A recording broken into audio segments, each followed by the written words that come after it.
Desde la música y la fotografía hasta la performance o la escultura interactiva, la confluencia de medios es una herramienta más para la expresión artística. En Umbrales, veremos cómo los artistas experimentan tanto con la narrativa desde el videoarte, como con las posibilidades de la electrónica y la elaboración de software en procesos de creación de sus obras artísticas.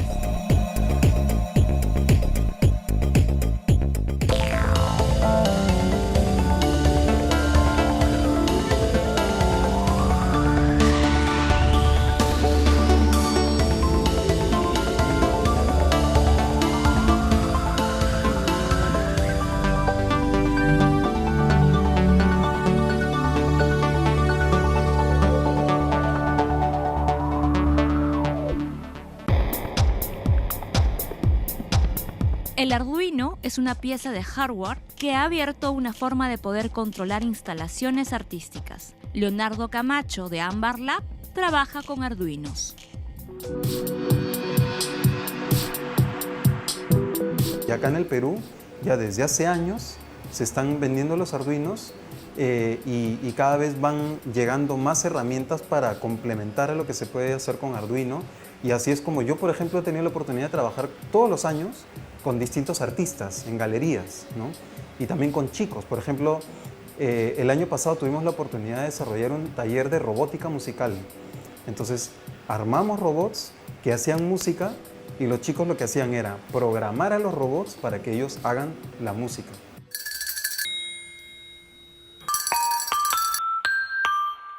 El Arduino es una tarjeta electrónica que ha sido diseñada con la filosofía del Open Hardware. O sea, así como existe el Open Software, que es software de código abierto, existe el Open Hardware, que implica una filosofía de liberar los planos de diseño de los objetos físicos. Y en el caso de Arduino, todos los planos para construir el Arduino están publicados y de libre distribución en Internet. Entonces, el Arduino, si bien lo venden y a precio accesible, si uno tiene si uno tiene cualidades o tiene un laboratorio de fabricación electrónica, uno puede fabricar sus propios Arduinos. Y así es como en todo el mundo existen distintas versiones del Arduino, y además es un buen modelo de negocio porque Arduino, al liberar los planos de diseño, uno puede aumentar al Arduino y crear sus propias herramientas electrónicas y venderlas también y ofrecerlas a la comunidad, ¿no?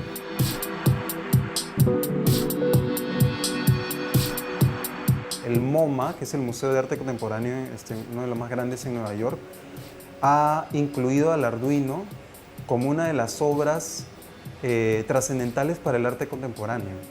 Entonces el Arduino tiene como ¿cómo se le dice? Su lugar de honor, ¿no? dentro del MoMA.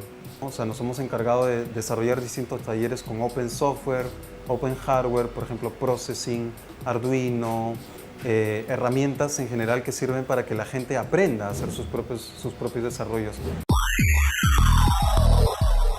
Rodrigo Berteano reflexiona mediante robots y software distintos aspectos de nuestra realidad en línea y fuera de ella.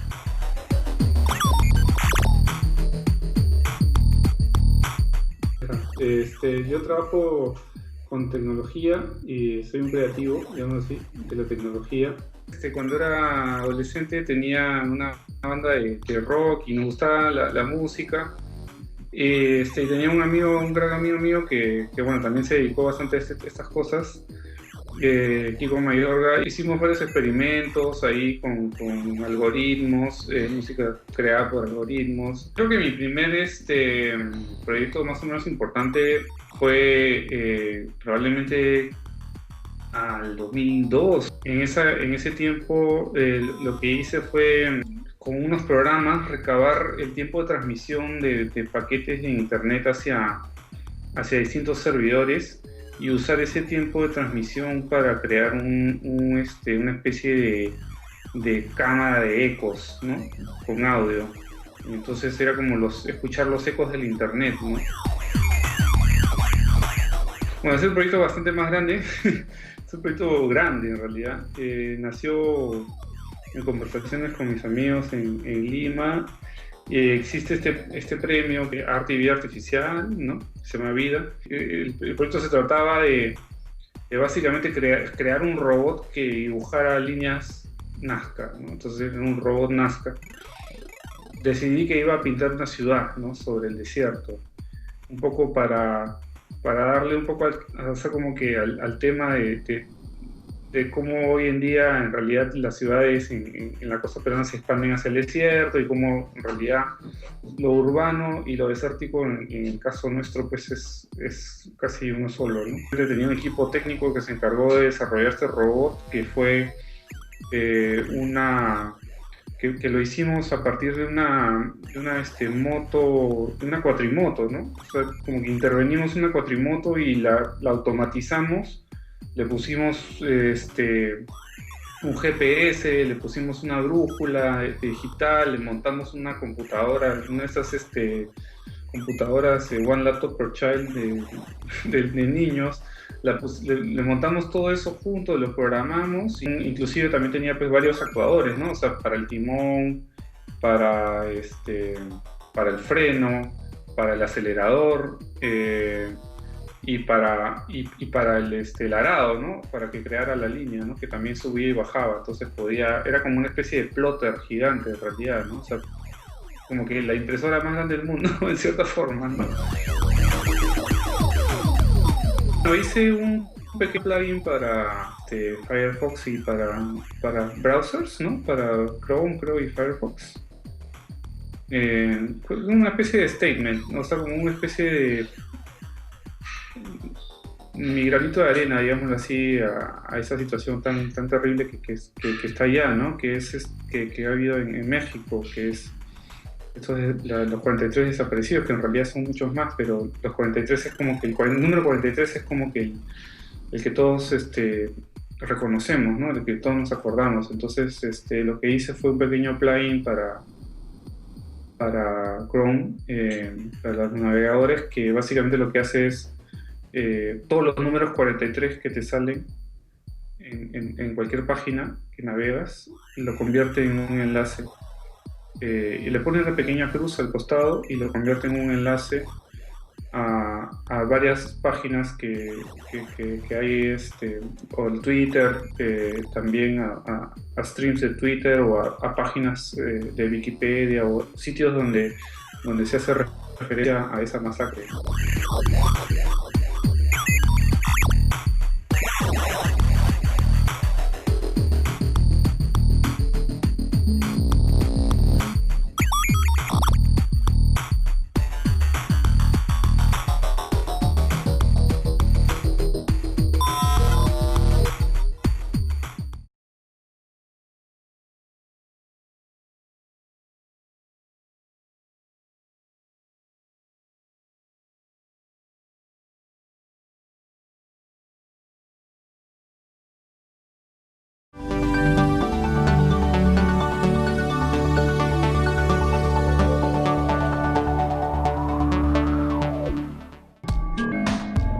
El arte que usaba software cautivó desde temprano a Cecilia Vilca, quien hoy integra performance, transmisiones remotas y videomapping en proyectos artísticos.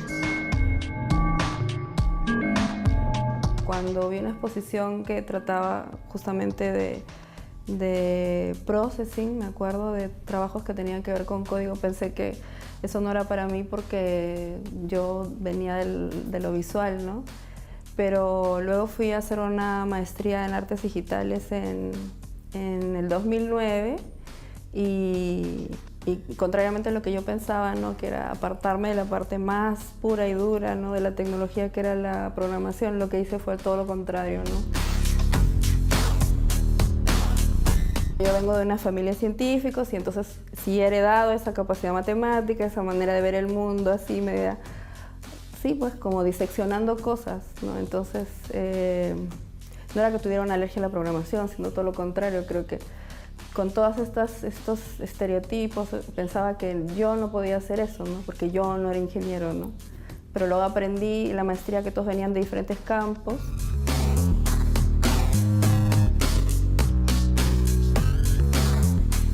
Se llama par versión remota.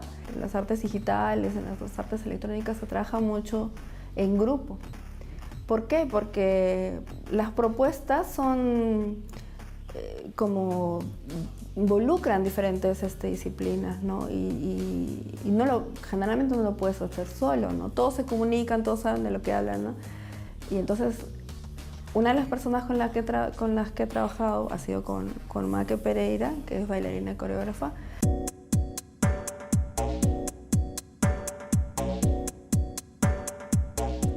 Hay unas preguntas que, claro, yo comienzo para que vayamos dando un cuerpo, ¿no? Tiempo con cada persona y, sin embargo, se transforma en muchas cosas, ¿no? Desde el inicio, ¿no? Desde cómo entró la persona, desde quién es, con qué se viene ese día, ¿no? Con qué energía. La memoria está en juego dentro de esta comunicación.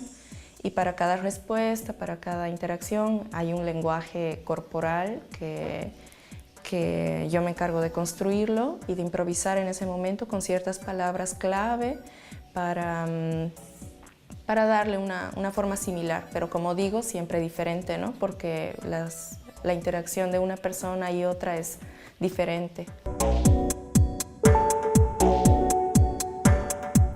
Hay una influencia del uso del espejo, ¿no? Hay un interés en el espejo como objeto y no como símbolo, sino como el efecto que causa, ¿no? en una persona el encontrarse con un espejo y encontrarse con alguien es encontrarse también con uno mismo, ¿no?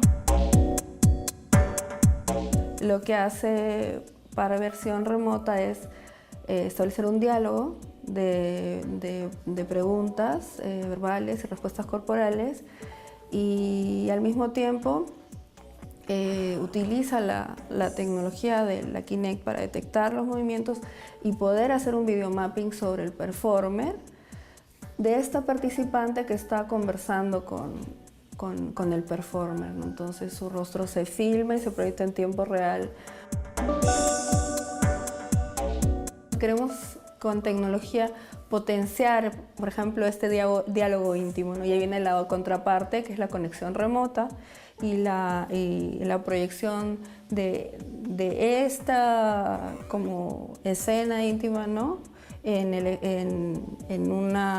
en un formato de proyección, ¿no? Que lo estamos haciendo con streaming y al mismo tiempo se hace en conexión remota con otro lugar. Ese era nuestro digamos, objetivo, nuestra meta.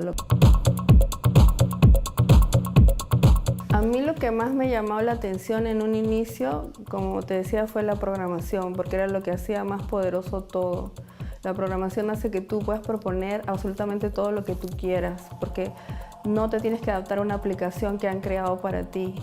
La aplicación también controla cuando puedes manipular un artefacto o alguna maquinaria que ya está hecha para otra cosa. Quizás lo que más me atrajo en un principio fue dos extremos, ¿no? Uno, el comportamiento, ¿no? Cómo trabajar con público, porque mucho trabajo con interacción y con redes. En Latinoamérica, son pocos los estudiosos del arte digital. Humberto Roncoroni es uno de ellos y tiene varios estudios publicados sobre arte y software. No, en ese sentido, el arte digital enseña muchísimo porque los verdaderos artistas digitales es gente que desarrolla su tecnología en cuanto escribe sus programas, entonces son realmente científicos de la computación aplicados al arte, ¿no?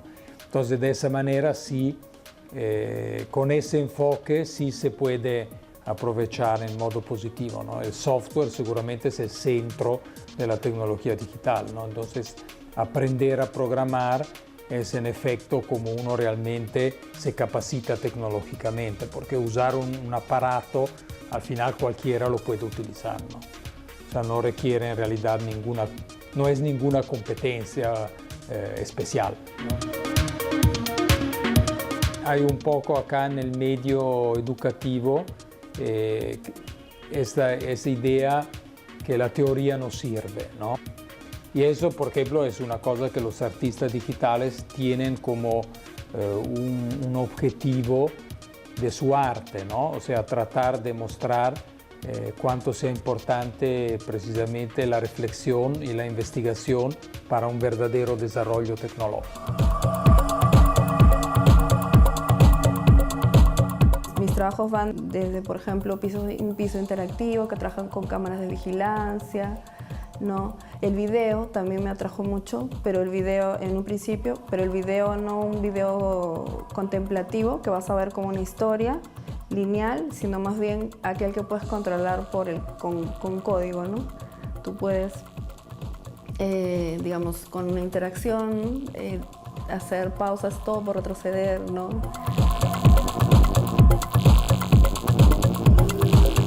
Con YouTube hice un proyecto que se llama El Mirón, que es acerca de un poco del morbo de las audiencias, ¿no? Entonces lo que hace este proyecto es, tiene 3 pequeñas pantallitas que se proyectan en la pared. ¿De dónde salió esto? Porque me di cuenta que la gente cuando ve un pequeño huequito, o sea, trata de asomarse, ¿no? Piensa que es algo que por ahí puedes ver algo, ¿no? Entonces estas 3 pantallitas que parecen huequitos pero son pantallas, cuando tú te acercas, la Kinect te detecta, ¿no? Y no te deja nunca ver nada porque crecen las pantallas. Lo que estás viendo son los 10 videos de YouTube colgados que en ese momento está viendo todo el mundo, los más vistos, ¿no? Por eso se llama El Mirón, porque tú no solo eres el mirón, ya es tú con todo el mundo juntos mirando, pero no te deja ver al mismo tiempo, ¿no?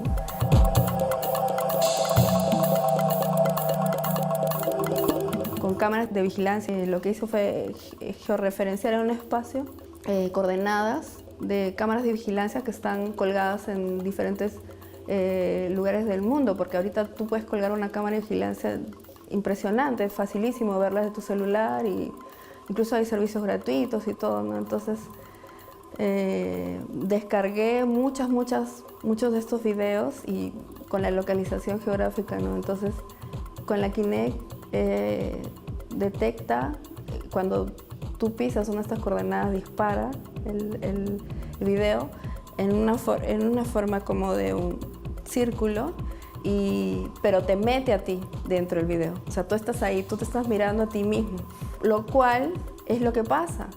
¿Por qué se llama panóptico? Porque panóptico es un modelo de cárcel que se propuso, ¿no? En la que la vigilancia era la extrema vigilancia, todo el mundo estaba, la vigilancia era que te miren. Y estas cámaras de vigilancia, lo que yo he investigado, que están colgadas, muchas no funcionan.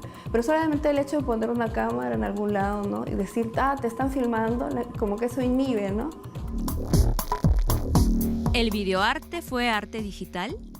Diego Lama nos explica cómo la red Internet ha transformado la manera en que produce videoarte. Yo creo que el arte digital empezó siendo todo aquel arte que se basaba en los medios digitales para ser producido. Sin embargo, hay una connotación de avance tecnológico en el término. Y yo creo que hoy en día el videoarte ya dejó de ser arte digital por la sencilla razón de que la tecnología está totalmente democratizada, ¿no? Cualquier persona puede hacer un video, puede hacer un videoarte. Y en esos términos no hay realmente un avance tecnológico, no hay una investigación tecnológica en la obra de arte, sino más bien hay una investigación en el área narrativa, ¿no? Y en ese sentido creo que no está tan vinculado en el arte digital en sí, sino en la investigación de los nuevos medios.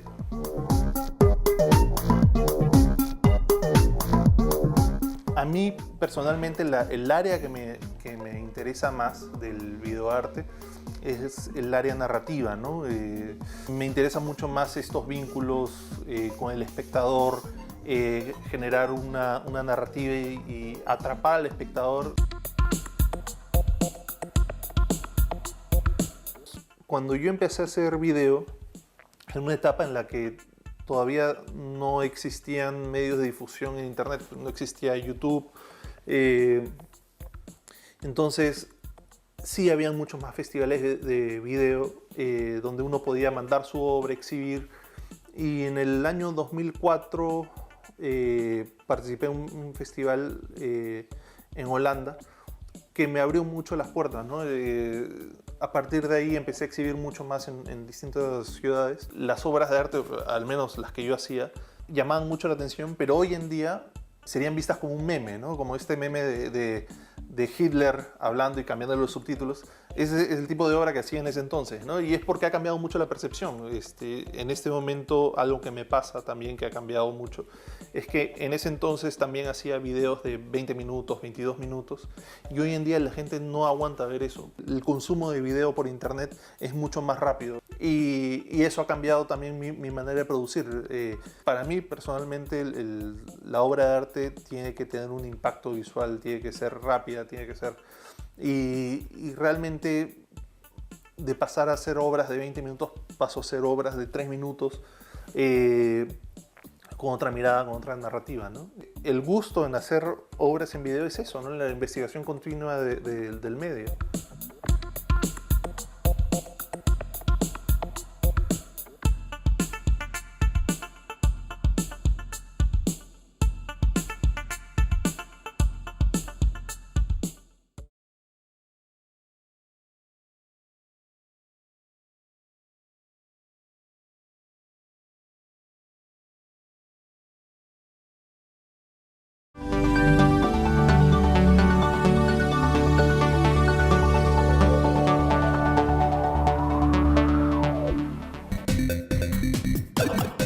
Las cámaras de videovigilancia suelen ser un icono de una sociedad totalmente vigilada y pueden ser parte de construcciones artísticas que incluyen tecnología.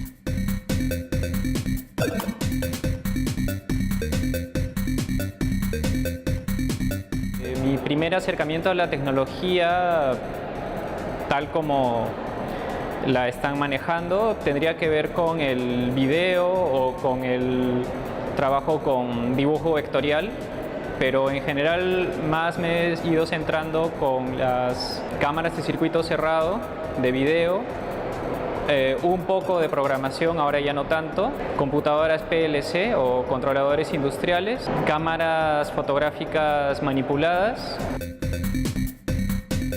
En este caso lo que he utilizado son 2 televisores plasma, 2 cámaras de vigilancia analógicas y nada más. Y en general todo lo demás es un trabajo más bien de montaje. Lo que busco con este trabajo es generar torcer la arquitectura del espacio simbólicamente.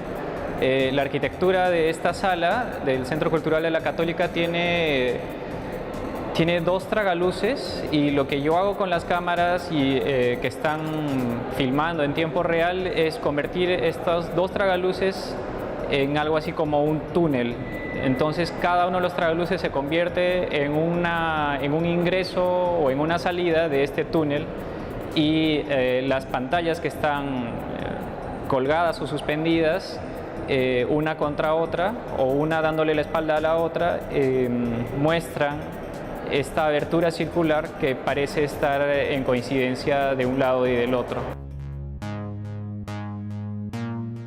He utilizado cámaras de vigilancia en una exposición, en mi segunda exposición, que fue el 2009, que justamente se llama Exposición. En este trabajo lo que hice fue utilizar 4 cámaras de vigilancia unidas a 2 televisores, o sea, 2 cámaras a un televisor y otras 2 cámaras a otro televisor. Eran cámaras bastante sencillas, de las que se pueden encontrar en cualquier centro comercial, en blanco y negro. Estas estaban conectadas a televisores plasma. Lo que hacía con estas cámaras era registrar a los espectadores y presentarlos como si fuesen parte de la obra. Al mismo tiempo, estas pantallas estaban siendo fotografiadas automáticamente por cámaras manipuladas. Entonces las fotografías registraban al espectador siendo registrado nuevamente en el televisor, y estas fotografías se archivaban en una computadora que iba guardándolas en su memoria interna una vez que la memoria de la cámara se llenaba. Y lo que se obtenía era un gran registro de espectadores viendo imágenes que eran de otros espectadores, ¿no? Entonces se rompían alguna posible brecha o se desdibujaban las distancias entre la obra y el espectador o el espectador y el creador. Entonces los espectadores se convertían en creadores en ese momento o se convertían en obra en ese momento también. Mi interés es generar un señalamiento a distintos fenómenos que puedan estar sucediendo tanto en la sala como fuera de la sala.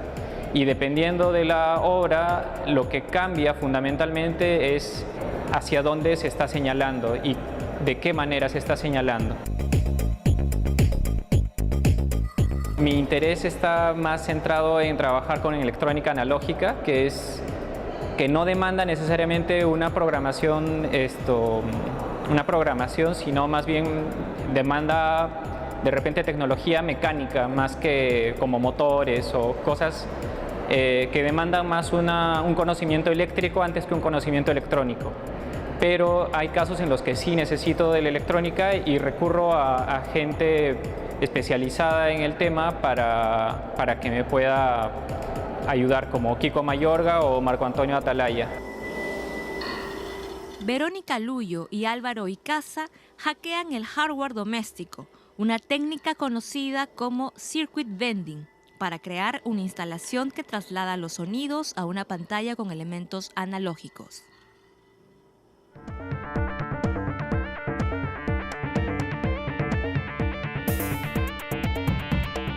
Esta es la instalación Ciclos y Variaciones, que está dentro de la exposición 5 proyectos en el Centro Cultural de la Católica. La idea es que es como un recorrido y en este primer espacio del recorrido puedes ver lo que estás oyendo en realidad a través de estos televisores que están conectados al sistema de sonido. Esta es la segunda parte de la instalación, es la parte donde se produce el sonido por medio de unos cables de cobre, los cuales han sido sensibilizados mediante micrófonos de tacto, que son conocidos como piezoeléctricos. Los micrófonos están conectados mediante un cable a los alambres de cobre, los sensibilizan. Estos alambres de cobre se activan mediante motores, los motores golpean estos cables. Y hay otros objetos que también golpean estos cables y originan el sonido, que pasa a dos amplificadores, que pasan a los parlantes detrás mío y luego pasan a los televisores. Bueno, hemos hecho como un circuit bending, que es manipular los circuitos internos de la televisión para poder que el sonido se vea en la pantalla a través de esta línea.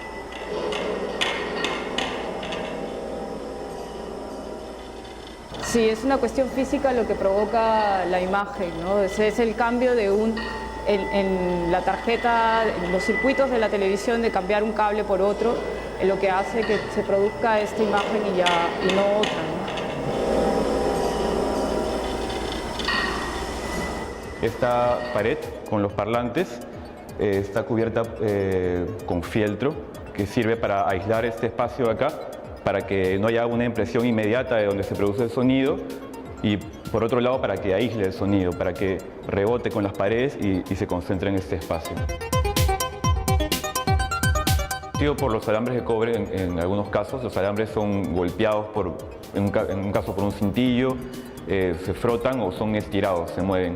Hay otros elementos como planchas de lata, que también están sensibilizadas por micrófonos táctiles. Hay una que es frotada por una plomada y otra por una rejilla de gallinero. Hay otros objetos que son elementos que hemos ido coleccionando y que hemos también sensibilizado con estos piezoeléctricos, convirtiéndolos en artefactos sonoros o elementos casi musicales. No es música tradicional, en este caso son diferentes ruidos que armonizan y crean un orden que se puede interpretar como sonido o como ruido. Estos también son interpretados en los televisores como imagen. O sea, dependiendo si el sonido es más agudo, obtienes un tipo de imagen. Si es más grave, la imagen es más ondulante y más armónica. Para nosotros es importante investigar cómo cuáles son los mecanismos de nuestra percepción, ¿no? Y cómo podemos, digamos, explorar una nueva visibilidad, una nueva forma de percibir, ¿no? Entonces es una búsqueda que estamos haciendo, digamos, de entablar puentes entre los distintos sentidos, ¿no? Entre el oído, el tacto, la visión, y buscar una nueva manera de percibir. Empezamos a investigar y hacemos un taller de sonido, de micrófonos artesanales. Por otro lado, averiguamos la posibilidad de intervenir los televisores, de meter la mano dentro del televisor por diferentes tutoriales, por información que uno encuentra en internet, por ejemplo, ¿no? Circuit bending, hemos desarmado el televisor, hemos cogido el cable que crea línea vertical, porque una imagen de televisor está hecha de horizontales y verticales, y la hemos conectado a los parlantes. Hemos ido con técnicos para que nos asesoren, ya que es bastante peligroso meterse con ese tipo de cosas, ¿no? Todos son de 8 ohmios, hay algunos que son medios, 2 agudos, sobre todo tenemos 4 bajos. No son de demasiada calidad, son parlantes que encuentras en Paruro, los más baratos, pero que se adecuan a lo que estamos trabajando, ¿no? En lo que estamos haciendo acá están expuestos porque parte de la instalación consiste en que las cosas se vean tal y como son, ¿no? Como pueden ver, los televisores se han removido su carcasa original y se han colocado carcasas de acrílico transparentes. Acá tú puedes ver cómo funcionan los alambres de cobre, puedes ver el mecanismo. Y en este caso, para mantener un hilo estético, hemos dejado los parlantes tal cual para que uno los pueda ver.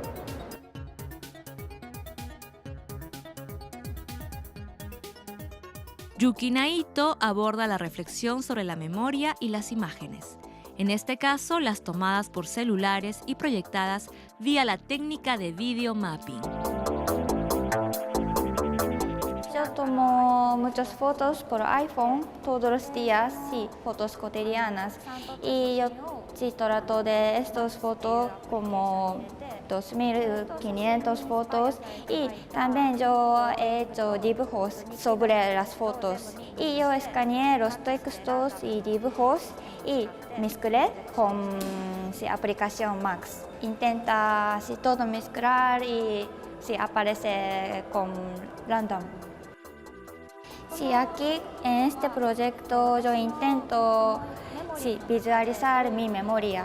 Sí, es decir, qué pasa en mi memoria, cómo recordamos y acordamos y olvidamos y algo así. Y aquí he hecho secuencia de los recuerdos. Y espero que los espectadores pueden conectar su propia memoria a través de mi memoria. Así creo que construimos como memoria colectiva o así.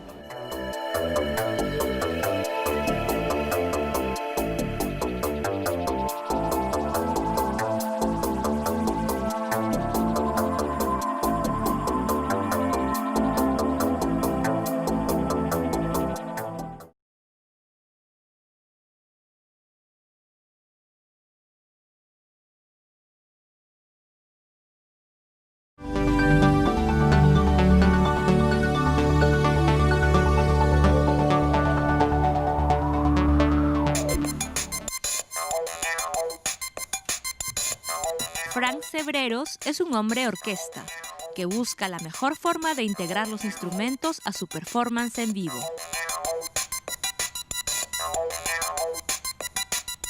Ha habido un cisma en alguna época de nuestra institución educativa donde se separó un poco el arte de la ciencia. En realidad es un cisma filosófico, ¿no? Pero digamos que nosotros lo hemos separado ya como que técnicamente, ¿no? O eres artista o eres científico. Últimamente se está volviendo a mezclar, pero digamos que formalmente está bien separado. Lo más cercano que encontré a ambas profesiones juntas es ingeniería de sonido. Llevé cursos de electrónica digital de manera remota, ¿no? Por internet, y luego seguí estudiando con la gente que conocí, hasta llevé cursos con Kiko Mayorga.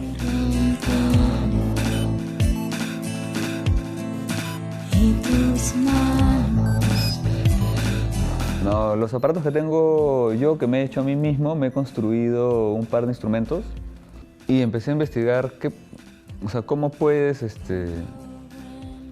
usar o desarrollar algo que te pueda simplificar el trabajo de tocar y que cumpla las funciones que tú usas en la computadora, pero de manera específica. Descubrí un foro dirigido por un alemán que que regala su conocimiento y ayuda a músicos a desarrollar tecnología para resolver estas dificultades, ¿no?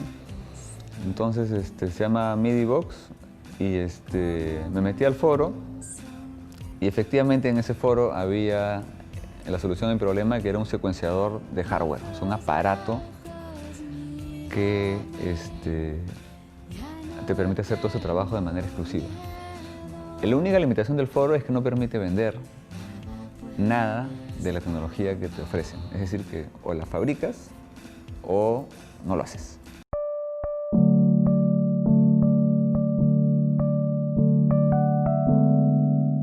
Me demoró un par de años poderlo finalizar.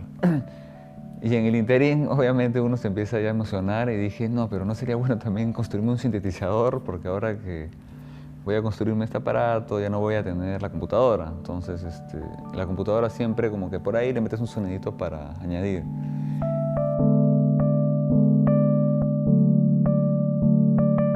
Como siempre, gracias al internet, puedes conseguir todo en todos lados, ¿no? Y construí estos dos aparatos grandes, digamos, aparte del Theremin. Tengo entonces este sintetizador de 8 voces, bueno, de 8 voces estéreo, de 4 voces estéreo, y este secuenciador que es como que el núcleo de mi setup, que está conectado a todos mis sintetizadores y que yo simplemente le digo en qué canción están y automáticamente manda la información de los sonidos a los sintetizadores. Si hay algo que está pregrabado, lo toca. Puedo quedarme aquí. Ahora estamos tocando en Cusco. El grupo se llama Hertz, que es de nuevo una reminiscencia a lo tecnológico y lo orgánico, ¿no? Que Hertz al alemán es corazón, pero a la vez es el apellido de un científico por el cual se le dice hercios a la frecuencia, ¿no? Gabriel Castillo, del colectivo Aluardí, investiga el sonido, el ruido y el error como herramientas de expresión.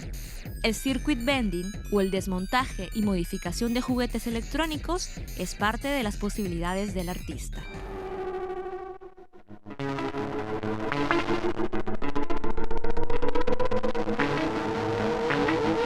Siempre tuve una inclinación o una sensibilidad un poco despierta, ¿no? Pero si hablamos de arte y tecnología, creo que fue relacionándome con la gente en el 2000, que estaba empezando a hacer muchas cosas, ¿no? Después de 90s, que fue una época más psicodélica. El 2000 marca porque es como un tiempo y una década netamente más electrónica. O sea, hay mucha investigación, exploración, ¿no? y autodidacta. En realidad, como lo más conocido en Perú era el videoarte, entré por ahí, pero no haciendo videoarte, sino descontextualizando un poco el software. Empecé, por ejemplo, a hacer animaciones con PowerPoint, que eran cosas muy rápidas y de imágenes rápidas, fuertes, pero mi exploración siempre ha ido más por sacar algo de cualquier cosa, ¿no? Por eso también trabajo con juguetes reciclados, con todo eso.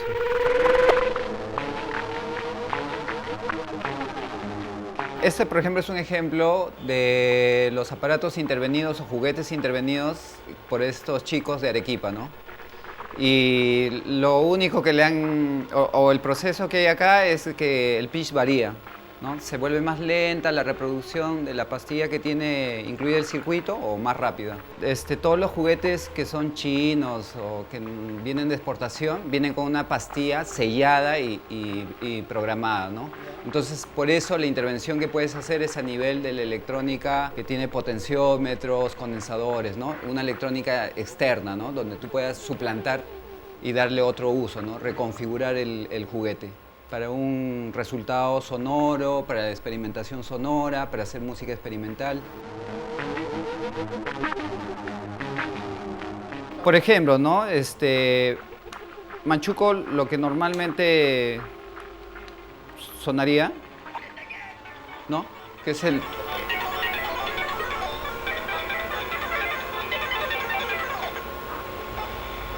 Y ahí se reproduce mucho más lento, ¿no? Como te decía, ¿no? La reproducción normal es así, ¿no? Si uno interviene, ¿qué está sucediendo con el sonido? Es como se vuelve más lento la reproducción, ¿no? Entonces el track sigue y sigue y no te das cuenta, ¿no? Hasta que pues,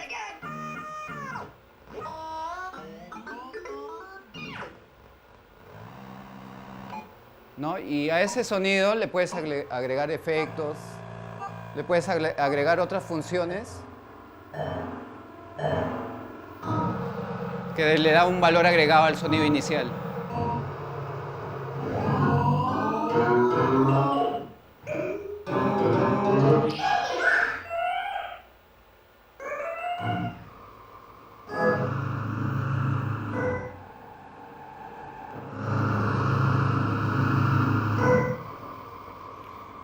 Esa es la idea, como intervenir por medio de una electrónica bien elemental.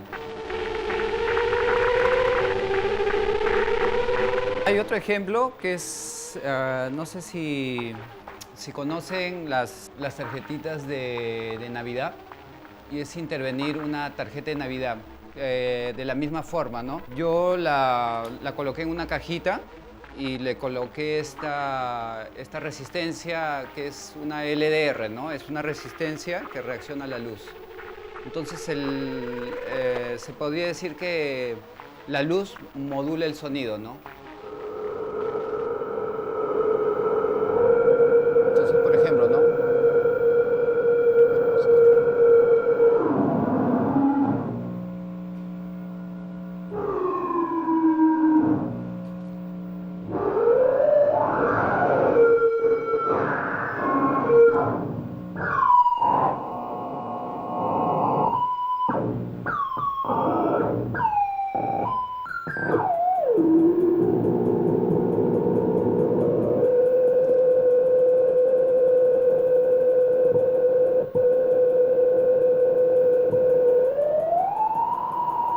Lo interesante es de que es una sencilla tarjeta de felicitación, ¿no? De Navidad.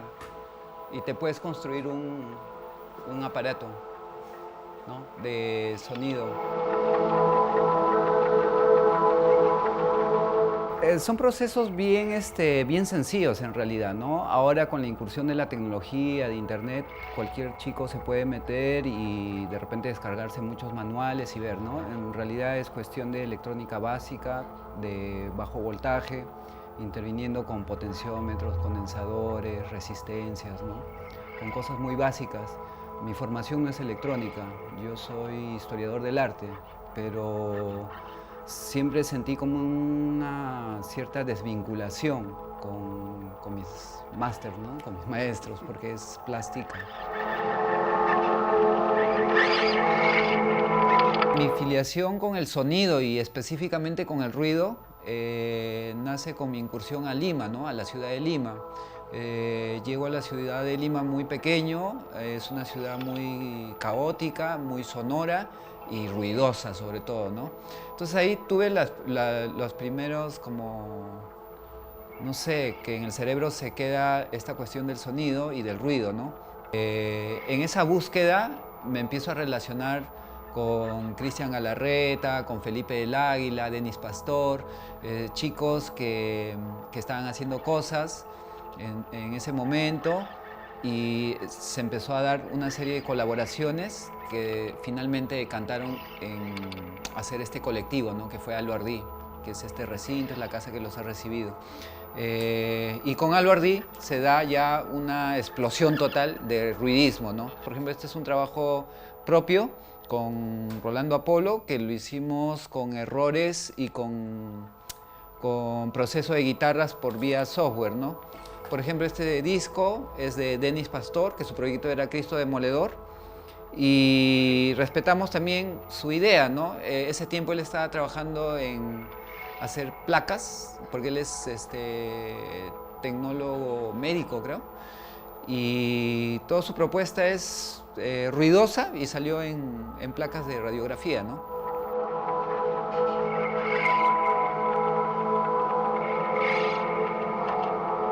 El error se presenta en las PCs de esa época, que eran PCs de repente una sola placa, ¿no?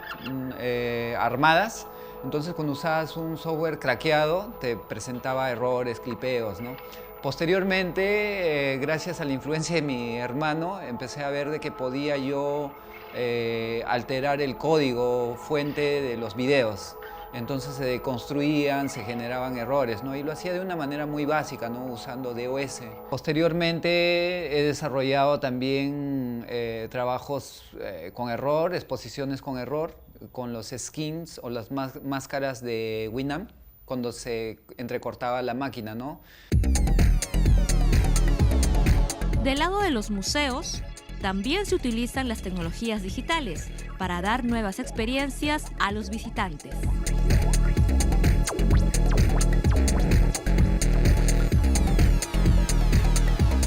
El Ministerio de Cultura viene trabajando hace muchos años una gran base de datos que es el Registro Nacional de Bienes Culturales, que es como un gran inventario de todo lo que tienen los museos. Esa información siempre ha estado trabajada a la interna. Hoy, con ayuda de la tecnología, ya la podemos encontrar también como parte de un catálogo virtual en internet. Uno busca el museo, por ejemplo, puede buscar el Museo de Arte Italiano, el Museo de Arqueología y Antropología, y va a encontrar todas estas piezas en internet para que puedan utilizarla los visitantes, los estudiantes, científicos, y a partir de ello explorar esa información. Hoy nos encontramos en uno de los museos más emblemáticos de todo el país, que es el Museo de Arqueología, Antropología e Historia del Perú, es el Museo Nacional. Lo que hemos decidido hacer desde el Ministerio de Cultura es poner a disposición de la ciudadanía el uso de tecnologías para que pueda interactuar con todos nuestros bienes patrimoniales, ¿no? Estamos en la sala que se denomina Sala Virreinal, y lo particular de esta ocasión es que al costado de cada cuadro puede encontrarse un código QR que está de fondo blanco, donde cada visitante puede, con su móvil, bajándose una aplicación que está allá en Google Play, enfocarlo con su celular y obtener datos de la obra que está visualizando. Inclusive cuando yo capturo la imagen del cuadro, ya la tengo como imagen en mi celular. Lo interesante es que ya queda como base de datos en mi celular para yo revisarla, comentarla, y puedo manipular la imagen también como si fuera cualquier otra fotografía, ¿no? El valor agregado que hemos dado es que esa imagen también, cuando es un bien en 3D, una escultura de repente, yo voy a un ambiente que el museo tiene preparado, también lo apunto y ya lo puedo ver en 3D, donde puedo inclusive hasta girar, ver de distintos ángulos el bien cultural. Ahí hemos utilizado otra tecnología que se llama realidad aumentada, ¿no? Nos parecía en los cuadros que son en 2D, con la imagen uno tiene ya bastante, digamos, ¿no? Pero ver en una imagen algunas esculturas era un poco, digamos, limitado. Entonces, aprovechando la tecnología de la realidad aumentada, que nos permite en el móvil poder tener el bien y poder girarlo, verlo de todos los ángulos, es que decidimos implementarlo. Un valor agregado que hemos dado es cuando uno entra a museoscultura.pe puede imprimirse una ficha donde en el momento que yo quiera o para mostrarlo de repente a mis hijos, a mis hermanos, puedo, como ya tengo la información en mi móvil, producto de mi visita al museo, lo descargo, lo imprimo en mi casa, esta fichita, apunto con mi móvil esa ficha y puedo verlo en 3D como si estuviera también aquí. Toda esa información y esa mecánica se le va a explicar aquí en el museo también para que ellos puedan continuar. La idea es mejorar la experiencia del visitante al museo. El hackeo del hardware y la programación son algunas de las características de los artistas que hemos visto en el programa. Las reflexiones sobre el medio continúan y la paleta de posibilidades para el artista se incrementa conforme éste reflexiona y desarrolla nuevas tecnologías.